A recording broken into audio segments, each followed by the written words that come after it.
In this video, I'm going to demonstrate how to add the attributes to the table to merge columns and merge rows. So the keyword is colspan or colspan and rowspan. And so think of it as spanning multiple columns. So you're going to merge across horizontally. And so here inside your TD tag, you're going to use the keyword colspan, set it equal to a value, and in quotation marks is the number of columns to span, or how many columns you're going to merge. Rowspan works exactly in the same way. So it's rowspan equals quotation marks around the number of rows to merge. So take a look at my spreadsheet again. And let's say, for example, right, I took away this price. I want to merge these two rows together. So that very simply in Excel would be this, right? So this price would be relevant. Notice that it spans two rows. So how do you do that in your HTML?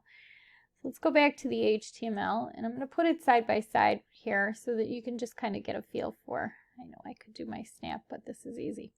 All right, so my first row doesn't change. The header row is not changing, but the cookie row changes. So look at the cookie row. After cookie, we're going to put 175. Inside the 175 TD tag, we're going to put row span, that's our keyword, and set it equal to 2.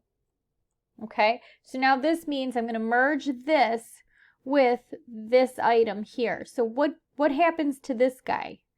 This guy goes away.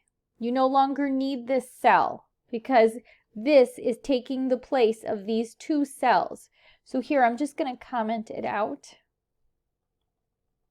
Okay, I'm going to use comments so that it's ignored. Remember, comments are just ignored. In fact, I'm going to empty this out so you know there's nothing there.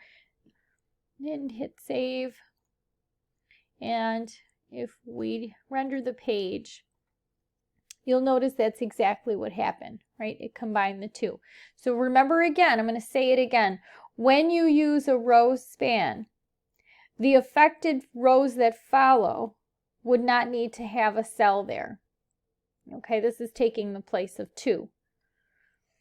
All right, so if you wanted to do column span, it would work in much the same way. So let's say, for example, we added a third row to our data here. I'm going to go ahead and add another row. In fact, I'm just going to copy this guy. Okay, and this is going to be 3. And instead of brownie, we'll have a pie. And we need this back again now.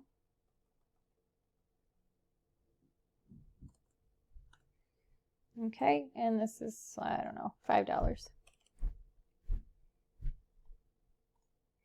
Okay, so if I just generate it again, you can see I added another row. But let's say, for example, I didn't want the quantity. The quantity is irrelevant for a pie because it's $5 each. So here, instead of row span, you'd say column span is set equal to 2. Okay, close this. And now I don't need this guy because that column is taking the place of these. Okay, so save that. Generate, and notice that now we've gone across.